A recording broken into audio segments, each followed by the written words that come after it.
Rinkis gyvenimą sveiką.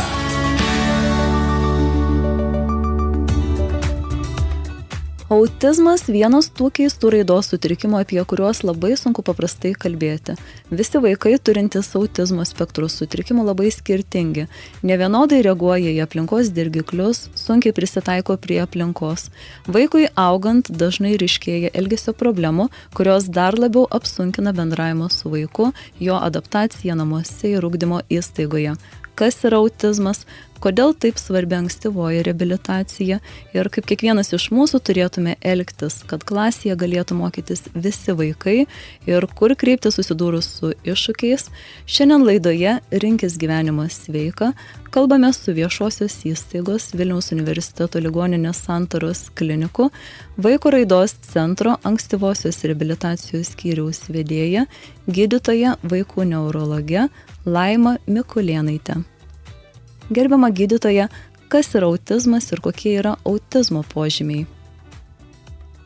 Tai yra ne liga, ne kažkoks tai susirgimas, bet tiesiog tokia būklė, su kuria žmogus paprastai ateina į gyvenimą, su ją iš gyvenimo išeis. Bet aišku, kokia bus jo gyvenimo kokybė, kaip jisai gyvens ir ar jo kokybė labai ženkliai nesiskirs nuo kitų toje vietoje gyvenančių žmonių gyvenimo kokybės, turbūt priklausys labai daug nuo pagalbos, kurią tas vaikas gaus toje vietoje, sakysim. Taigi tas raidos sutrikimas tai yra, jeigu man reiktų, pavyzdžiui, vardinti keliais žodžiais, kas yra autizmas, tai aš sakyčiau, kad tai yra socialinio bendravimo sutrikimas. Jų smegenys nėštumo metu tiesiog susiformuoja kitokiu būdu ir ypač paveiktos būna tos sritys, kurios labiausiai priklauso nuo žmogaus socialinės raidos, kalbos, komunikacijos, bendravimo ir dėl to mes turime kitaip žmogų bendraujantį, sakykime, su kitais žmonėms. Šiaip apskritai žmogus, jeigu mes kalbėtumėm, yra be galo sociali būtybė. Jau vien dėl to jisai turi bendrauti, todėl kad ko gero, be kito žmogaus jisai niekada neišgyventų. Kaip naujagimis, todėl net naujagimis vos gimęs jau pradeda iš esmės bendrauti. Tai va šitas raidos sutrikimas autizmas pasižymi to, kad žmogus kitaip kuria santykius su žmonėmis esančiais aplinkui. Tai yra pagrindė turbūt ta sąveika, kurią žmogus sukuria, jinai yra tiesiog labai kitoniška. Tai yra vaikas bendraus taip, kaip jis norės, kada jisai norės. Jeigu matys prasme viso to bendravimo, kiti yra, kurie vaikai turintys autizmą bendrauja kaip tik nepaprastai daug, labai daug ir tiesiog nekreipdami dėmesį į jokį socialinį kontekstą, tai yra, jie visiškai nesupranta tų socialinių taisyklių, sakykime, jie intuityviai tiesiog nepajunta tų socialinių taisyklių, kurios yra paprastai susiformavusios visuomeniai. Ir tos iš esmės taisyklės reikalingos tam, kad mes galėtumėm prognozuoti kitų žmonių elgesį. Tai va šito intuityviai tiesiog vaikai absoliučiai nepajaučia. Tam, kad matyti tą autizmą, tai turbūt mes kalbam apie daugiau požymių. Tai kaip aš minėjau, vienas iš tų pagrindinių dalykų tai yra ta sąveika, kada vaikas kitaip kūrė santykius su kitu žmogu, kitaip prieina, kitaip bendrauja kada nori. Antra didelė grupė sutrikimų tai yra kalbos ir kalbėjimo sutrikimai, tai yra vaikai dažniausiai turi kalbos problemų. Pavyzdžiui, tikrai dažnai nesupranta kalbos ir jeigu kas susijęs su kalbos priėmimu ir turbūt suvokimu, tai yra ta problema, kad tikrai vaikams tai yra turbūt silpniausia vieta. Ir trečia didelė grupė požymių, apie kuriuos mes kalbėtumėm, tai yra kažkokie tai ypatumai, ypatingumai, keistenybės, tai yra tie patys stereotipiniai judesiai, kurie matosi, kuriuos vaikai daro, jie gali straksėti, plasnuoti rankomis, sukti ratu ir visokių kitokių keistumai susijęs su pojūčiais. Pavyzdžiui, nenori vaikas, kad jis stipriai uždengtų kažkokią tai, sakykime, ten antklodę, nepatinka, arba kaip tik atvirkščiai siekia, kad ta antklodė būtų labai sunki ir tik tada jisai gali toleruoti tos antklodės prisilietimus. Netoleruoja tam tikrų kvapų, labai jautrus yra garsui, siurblio garsui. Pavyzdžiui, sakykime, net iki tiek gali jautriai tai reaguoti, kad pradeda klykti. Susikuria savo rutinas, kurios yra jiems labai svarbios ir tų rutinų nesilaikymas gali sukelti tikrai labai didelės pykčio reakcijas. Susikuria savo ritualus. Pavyzdžiui, einant į butą, tik tai jis turi atidaryti duris, jeigu kas nors kitas atidaro, pasidaro labai didelė tragedija. Taigi mes turim pakankamai, sakykime, žmogų, kuris turi tų įvairių požymių, kurie yra, bet aišku, turbūt pagrindinis raidos sutrikimas, kada mes nustatinėjom, kad yra raidos sutrikimas, tai labai stipriai žiūrim vis dėlto, arba kaip vaikas prisitaiko aplinkoj, ar vis dėlto jam reikia daug pagalbos, kad jis galėtų funkcionuoti, galėtų prisitaikyti ir gyventi, ar jisai randa pats galimybės tam dalykui, ar vis dėlto jam reikia labai daug pagalbos iš išorės, kad jisai būtų. Ir aišku, nuo to turbūt ir kalbam apie tą autizmą kaip apie raidos sutrikimą. Įtariu, kad mano vaikui autizmas. Kur kreiptis, kad būtų galima išsitirti? Ir ką daryti, kai nustatoma diagnozė? Kur tada kreiptis? Pirmiausia, reikia kreiptis pas savo šeimos gydytoją. Šeimos gydytojas jūs nukreips tinkamą linkmę ir pasakys, kur kreiptis. Bet jeigu šiaip kalbant apskritai, tai turbūt pamatyti, ar yra autizmas ar ne, tai turbūt galime tokiose tarnybose, kurios vadinasi ankstyvosios reabilitacijos tarnybos, jos iš esmės yra tikrai labai daugelį rajonų, šiandien Lietuvoje yra virš 50 ankstyvosios reabilitacijos tarnybų ir jų kuo toliau, tuo daugiau kuriasi, jau dabar yra ir privačių, kur tikrai galima kreiptis į raidos gydytoją, raidos pediatrą taip vadinama, ir tas raidos pediatras konsultavęs, susirinkęs anamnezę, matęs, kaip vaikas elgėsi, jis tikrai gali tiesiog pamatyti, ar tas vaikas gali turėti autizmą arba ne. Ir jeigu turi, tai jisai bus nukreipiamas tam tikroms terapijoms, tam tikrai pagalbai ir tėvų mokymui, tam, kad tėvai tikrai žinotų, kaip apsieiti su vaiku. Kitą kartą ir vyresniam amžiui pamatai, kad tas vaikas galbūt kažkaip tai kitaip reaguoja į tą pasaulį ir jam tikrai labai sunku prisitaikyti vieno ar kitoj vietoj, tai tokiu atveju gali kreiptis į psichikos sveikatos centrus. Ten dirba psichiatrai, irgi komandos specialistų, kaip ir ankstyvoje reabilitacijai, ten irgi dirba psichiatrai su visa savo specialistų komanda, kuri irgi gali nustatyti ir pasakyti, ar yra autizmas, ar nėra autizmo, ir tada aišku susidėlioti tą pagalbos planą, ką reiktų daryti. O kokios paslaugos priklauso nemokamai? Priklauso ankstyvosios reabilitacijos paslaugos, kur yra visa komanda specialistų dirba ir aišku priklausomai nuo diagnozės, tai yra detalizuotos tos paslaugos, kur galima pamatyti, kiek užsiėmimų priklauso per dieną, kiek kartų vaikų galima lankytis. Antras dalykas, aišku, psichikos sveikatos centre, vėl apie tą patį kalbam. Turbūt psichikos sveikatos centruose dažnai yra dienos stacionarai, kurie irgi vaikam gali būti priklausomi. Tai yra tiesiog tėvai besikreipdami turbūt į šitas tarnybas, kaip aš minėjau, ankstyvosios reabilitacijos, psichikos sveikatos centrus, vaiko raidos centrus, turbūt mes žinom, kad vaiko raidos centras, vaiko raidos klinika Kaune, tas lopšelis irgi yra, kur galima kreiptis, irgi specialistai nustatys diagnozę ir pasakys, ar yra autizmas ar nėra, tada pasakys, ką su tuo daryti. O kiek svarbi vaiko ankstyvoji reabilitacija ir kaip vykdoma ankstyvoji pagalba vaikams, turintiems autizmo spektro sutrikimo? Labai norėtumėm, kad jo požymiai būtų pamatyti kur kas anksčiau, pavyzdžiui, iki metų, ir tada pradėti taikyti tą ankstyvąją pagalbą, kuri paprastai būna nepaprastai veiksminga. Ir aišku, dabar yra įvairių sukurta labai veiksmingų metodikų, kada mes galėtumėm taikyti turbūt ją, ir tada vaiko būklė tikrai labai gerėja. Tai yra nuo pat mažens mes turime mokinti vaiką bendrauti, parodyti to bendravimo malonumą, nes labai dažnai vaikai autistai ateina į gyvenimą tiesiog šito malonumo nejaučiantis. Jie mato, kad žmonės bendrauja, jie galbūt ir, sakykime, patys norėtų, bet tik tai tiek, kad dalykas tame, kad jie nei žino, kaip tą bendravimo užmegzti ir kaip tą bendravimą palaikyti. Ir antras dalykas, jie nelabai tuo suinteresuoti, nes jie puikiausiai savo, sakykime, tam suvokime, jiems tas bendravimas nėra iš esmės labai reikšmingas. Tikrai norėtumėm, kad tas įtarimas būtų anksčiau, ne dėl tam, kad nustatyti tą autizmą taip labai anksti. Ir aš manau, kad turbūt vargiai, ar būtų daug specialistų, kurie drįstų tą autizmą parašyti, sakykime, vaikams iki metų, bet kad pamačius požymius ir pamačius tą tipinį bendravimą, kai vaikas kitaip kūrė santykį su mama, ar ten su tėčiu, arba ten su kitais žmonėms, kad mes galėtumėm įsikišti ir tiesiog padėti tą vaiką mokinti ir pajusti malonumą viso to bendravimo ir naudą to bendravimo. Aš tai turiu pasakyti, kad aš tikrai pastaruoju metu džiaugiuosi, nes tikrai anksčiau tėvai pamato ir gydytojai anksčiau pamato, kad vaikai kitaip reaguoja, kitaip kuria santykius. Ir jeigu dar gal prieš kokius, sakykime, 5, 6 metus, 7 metus, dažnai kreipdavosi į mus tėvai jau būdami 4 metų, 5 metų, pamatė, kad tas vaikas visgi nesiadaptuoja. Tikrai būna daug laiko, sakykime, praleistas, turbūt ne taip efektyviai, kaip galėtų būti. Tai dabar aš tikrai labai to džiaugiuosi, kad dažniau vaikai jau kreipiasi ir 2 metukų, ir 3 metukų. Aišku, norėtųsi, kad tai dar šiek tiek būtų anksčiau. Bet jau tai yra visai neblogai, todėl kad tikrai ta pagalba, kuo jinai ankstesnė, tuo efektyvesnė, ir tai susijęs su tokia mūsų stebuklinga smegenų savybė, kuri vadinasi plastiškumas. Jeigu mes anksti pradėsime veikti ir anksti padėsime vaikui išmokti dalykų, ko jisai pats negali, tuo pačiu adaptuotis aplinkoje, ar to šeimoje, visuomeniai, turbūt ugdymo įstaigos, ar neišmokti tų socializacijos taisyklių, tai be abejo situacija bus kur kas geresnė, negu mes tai pamatysim vėlai, kada vaikas jau bus daugiau mažiau susiformavęs ir turės savo jau tos įpročius, nes įpročius iš esmės yra nepaprastai sunku keisti, turbūt yra kur kas lengviau juos suformuoti iš anksto, kokie jie turėtų būti, negu po to jau susiformavusios bandyti pakeisti.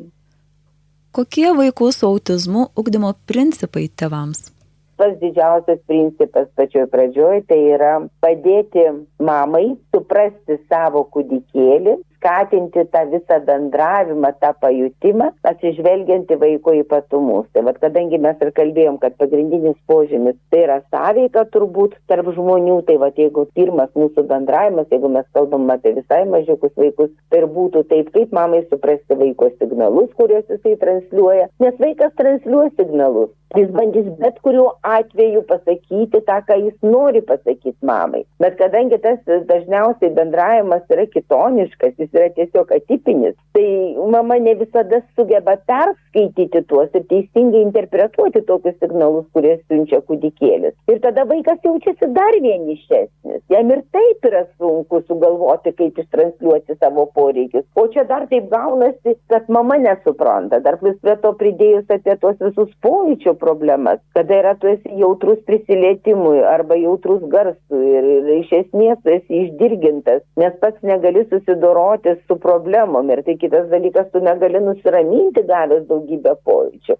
Tai dėl, kaip rasti būdus, kaip tos padėti vaikui susidėlioti, susistiguoti savo tos pojūčius, ar ne, kaip sudėlioti tą pojūčių stimuliavimo, pojūčių raminimo programą, apie tai kalbant. Ir trečias dalykas, kadangi vis dėlto kalba yra pati silpnoji turbūt dalis, tai vat ir vėl yra didelė problema, kaip išmokti vaikui suprasti kalbą, kaip išmokti plėsti tą žodyną, tą plėsti kalbos supratimą, gerinti tą girdimą įdėmesį, kad vaikas geriau suprastų, kas jam iš esmės yra sakoma. Ir aišku, mes labai stebim, kaip tas vaikas mokosi bendrauti ir mokome to vaiko bendravimo, bet jeigu, sakykime, matom, kad tas bendravimas stringa ir ta kalba nesivysto, tai turbūt kiek galima ankstesniam amžiuje įvesti tą komunikacijos sistemą, tą papildomą arba netgi kitą kartą alternatyvę tą komunikaciją, kad vaikas galėtų kalbėti. Nes jeigu vaikas negalės išreikšti savo poreikių, priimtinų būdų per kalbą, sakykime, arba per kalbą kažkokiais simboliais, paveikslėliais, daiktais, gestais galų gale, nesvarbu kuo, bet jeigu jis negalės, tai aišku, jis yra absoliučiai netinkama būda išreikšti savo poreikiam per elgesį. O dažnai mes ir stebim vaikam,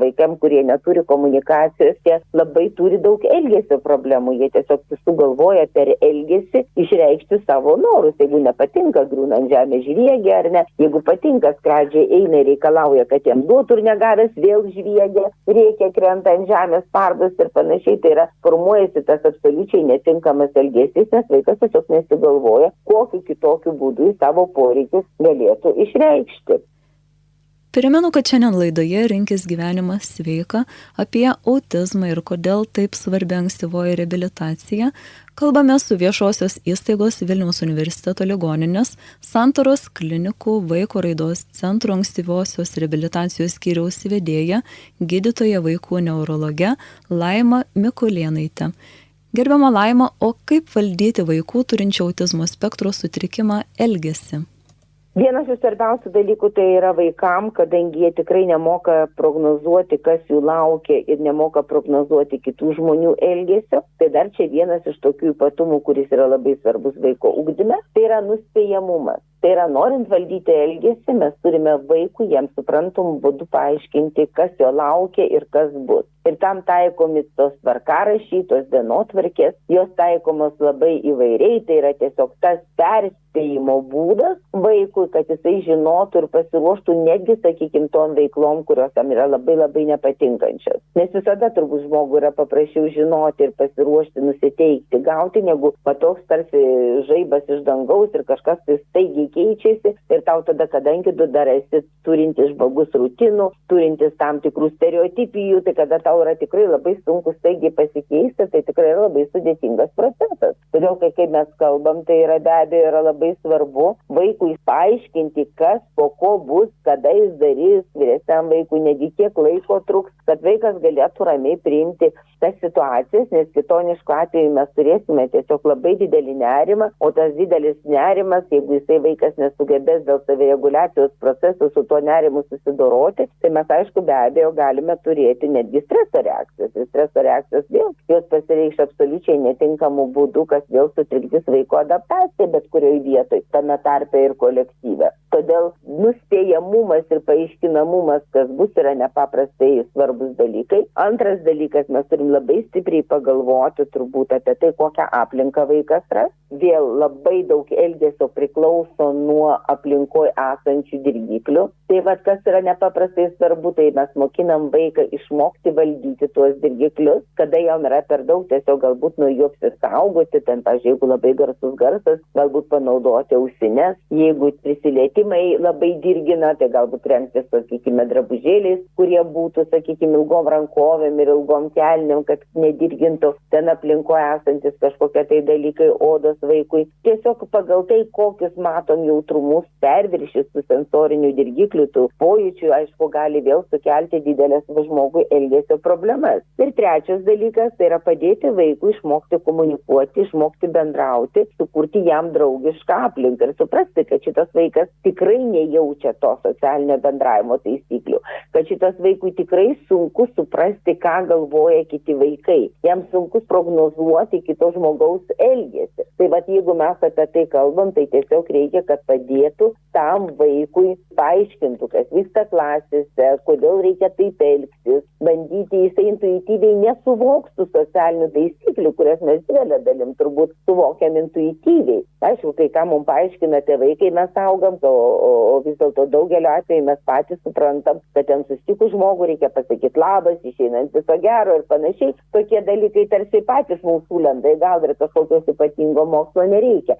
Bet vaikams turintiems autizmo spektro sutrikimą tikrai šitą reikės mokinti, tų socialinių taisyklių, suprasti, nes jie intuityviai vis dėlto jie supranta labai labai lėtai ir aišku, tai turi vėl sutrukdys vaiko prisitaikymą. Tokie trys pagrindiniai dalykai, kalbant vaiko elgesį, tai nuspėjamumas, aplinkos pritaikymas ir draugiškos tos aplinkos vaikui palaikymas, kas galėtų padėti vaikui prisitaikyti. O kokias ugdymo įstaigas rinktis? Bendrojo ar specialiojo?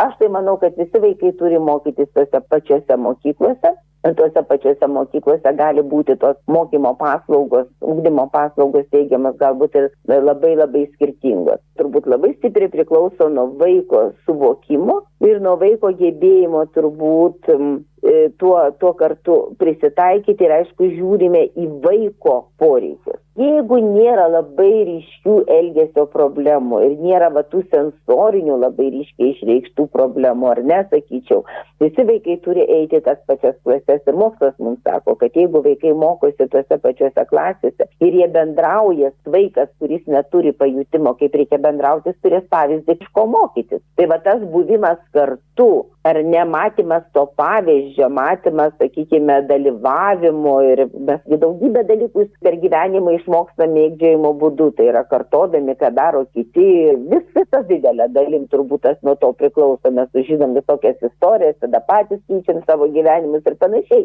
Taigi viskas vyksta per mėgdžiojimą, tai būtent ir vaikai sutrikusios raidos būdami kartu jie ir išmoksta tų bendravimo taisyklių, kurios yra svarbu išmokti ir išmoksta kur kas lengviau. Ir dar įdomus dalykas yra mokslininkų nustatytas, kad tie vaikai, kurie mokosi kartu visi, ta prasme, su įprastos raidos vaikais, nes jų akademiniai gabumai didėja kur kas daugiau, todėl kad manau, kad yra tam tikra konkurencija ir panašiai. Bet jeigu vaikas turi labai daug pojūčių problemų ir jam tikrai labai sunku šiandien dienai dėl pojūčių integruotis į kolektyvus vaikų, tai iš tiesų tai tie vaikų didesni kolektyvai, jie yra tikrai labai kitą kartą ir triukšmingi. Ir tai, aišku, reikia turbūt atsižvelgti į vaiko turinčio autizmo spektro sutrikimą poreikis. Kitą kartą tikrai galbūt yra geriau vaikui eiti į tą nedidelę klasę, kur jam padėti prisitaikyti, rasti būdus, kaip pritaikyti tuos sensorinius pojūčius, kaip išmokti vaiką pačiam valdyti šitos sensorinius pojūčius ar ne, tai tada, kai jisai sugebės su tuo susidoroti ir tvarkyti, tada galvoti, kad tas vaikas turėtų eiti vėl į tą bendrą klasę ir mokyti su savo bendraklasiais. Tai aš manau, kad šitai diktuoja vaikas, bet turbūt pati filosofija turėtų būti tokia. Visi vaikai yra tie patys, visi vaikai yra vertingi, visi vaikai nepaisant jų pasaulio suvokimo yra tokie patys ir jie yra labai svarbus ir jie visi turi mokytis tose pačiose mokyklose, bet aišku, pagal kiekvieną vaiką turi būti pritaikyta ir programa, ir aplinka. Jeigu vaikas kažko negali, jam turi būti teigiama pagalba. O kaip emociškai paruošti vaiką mokyklai, kad jie galėtų dalyvauti bendrose veiklose su bendramžiais? Vaikas turi žinoti, kur jisai eis. Ką noriu akcentuoti. Vien tik tai toks pokalbis, kai mes su jumis kalbam, ar ne, mes veikiam per girdimąją atmintį ir aš pasakoju, ar ne, jūs girdite. Tai tokiu būdu suteikti informaciją vaikams, ypatingai turintiems autizmo spektro sutrikimą, tai turbūt mažiausiai bus efektyvu, jeigu mes vien tik pasakosim. Mes turime papasakoti vaikas, kad jis eis į mokyklą, kas yra ta mokykla, kad jis bus su draugais, kad jis turės mokytis, atžvelgti, kas vaikų labai patinka, kad jis sumotyvuoti eiti į šitą mokyklą. Tada tokiu atveju parodyti, ką jisai veiks toj mokyklai, būtent vaizdu paaiškinant jam, arba ten, sakykime, elgesio taisyklės mokyti jį, taip naudojant tą vadinamųjų socialinių istorijų metodą. Tai čia ir bus tas emocinis vaiko paruošimas, todėl kad mes negalime atskirti emocijų nuo kažkokių kitų raidos ryčių. Žmogus yra labai holistinis ir be abejo visos raidos rytis yra viena su kita susiję. O kaip aplinkiniai, bendraklasiai, tėveliai turėtų elgtis, kad klasė taptų tinkama mokytis visiems? Čia yra didelis darbas. Lietuva yra, aš tai sakyčiau, tikrai labai mažai tolerantiška šalis kitoniškam žmogui. Ir mums, aišku, reikia labai daug stipriai mokytis. Gyvenimas privers išmokti, suprasti, kad yra šalia ir kitokių žmonių ir panašiai. Bet turbūt labai svarbu kalbėti apie tai. Kalbėti, aiškinti, informuoti, taip sakyčiau. Tiesiog kalbėti, kas tas yra autizmas, kalbėti, kas tas yra cerebrinis paralyžius, kalbėti, kas tas yra intelekto sutrikimas, ką tas reiškia.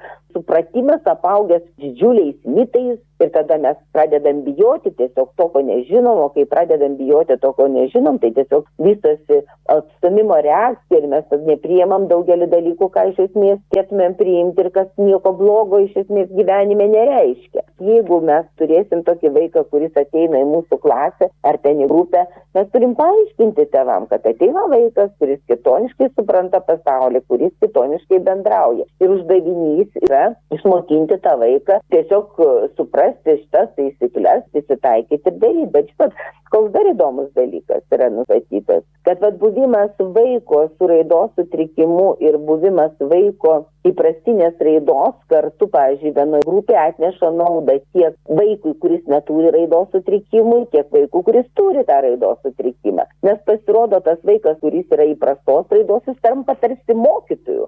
Matydamas, kad tas sutrikusios raidos vaikas tiesiog daugybę dalykų negali pasakyti, tiesiog jaučia galimybę teikti pagalbą, paaiškinti, parodyti, padėti jam. Ir žinot, kada tu tampi tuo mokytoju vaikui kitam, tai automatiškai tu pasitempi, todėl kad mokytojas visada daugiau žino, negu kad, sakykime, mokinys. O tas vaikas, kuris turi raidos sutrikimus, gauna nepaprastai daug informacijos iš tos įprastinės raidos vaiko ir jisai mokosi, kaip elgtis, kaip priimti pasaulį ir panašiai. Todėl abipusė yra nauda ir tą reikia kalbėti tėvam, kad tai yra ne tai, kad ateis vaikas kitoniškas, jis viską sugriaus, visiems bus blogai mokytis, visiškai visiškai nebus blogai mokytis. Vaikai prisitaikantis yra ir jie labai yra geros širdies. Čia tik mums reikia suaugusiems išmokti priimti kitonišką žmogų ir viskas bus paprasčiau tada gyvenime. Bet aišku, tam reikia pasiruošti, tam reikia paaiškinti, tam reikia suprasti, reikia pažinti tą vaiką. Tai pačiai mokytojai labai svarbu, kad tie tėvai, kurie turi tą sutrikusios raidos vaiką, jie bendradarbiautų su mokytoju, kad jie pasakytų informaciją apie vaiką, kad neslėptų. Todėl, kad tai yra kitaip, jie greičiau pavargsta ir tą informaciją kitaip priima.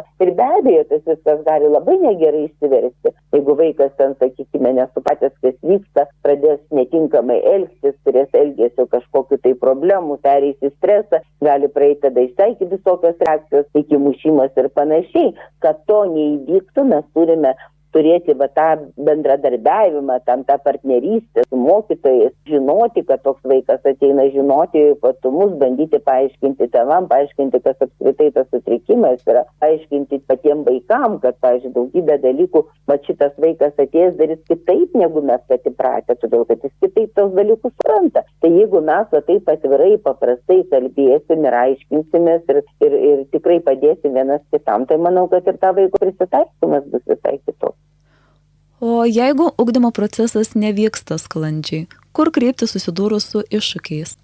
Pirmiausiai, mes galim kreiptis į psichologinės pedagoginės tarnybas, kur irgi dirba komanda specialistų. Tai jie tiesiogiai atsakingi už vaiko prisitaikymą mokyklų ir tos programos parinkimą ir jie nustato spec ugdymo poreikius, kuriuos paskui bando vykdyti mokykla. O šiaip tai dar yra viena struktūra. Tai sutrikusio vystymosi vaikų konsultavimo skyrius, kuris yra prie aklųjų ir silpnaregių centro. Būtent tas skyrius įkurtas tam, kad tikrai padėtų vaikam autistam prisitaikyti mokyklai. Ten irgi dirba komanda specialistų, kurie visą laiką pasiruošus pakonsultuoti, kad padėti tą aplinką pritaikyti vaikui, kad ten nebūtų tokia skausminga ir labai sudėtinga. Taigi tikrai pagalbos turim kur gauti ir yra kur kreiptis. Taigi apie tai, kas yra autizmas, kodėl taip svarbi ankstyvoji reabilitacija ir kaip kiekvienas iš mūsų turėtume elgtis, kad klasėje galėtų mokytis visi vaikai ir kur kreiptis susidūrus su iššūkiais.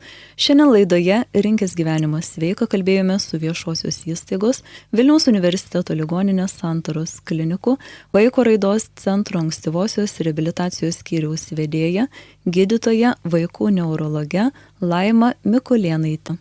Projektas finansuojamas Valstybinio visuomenės sveikatos stiprinimo fondo lėšomis.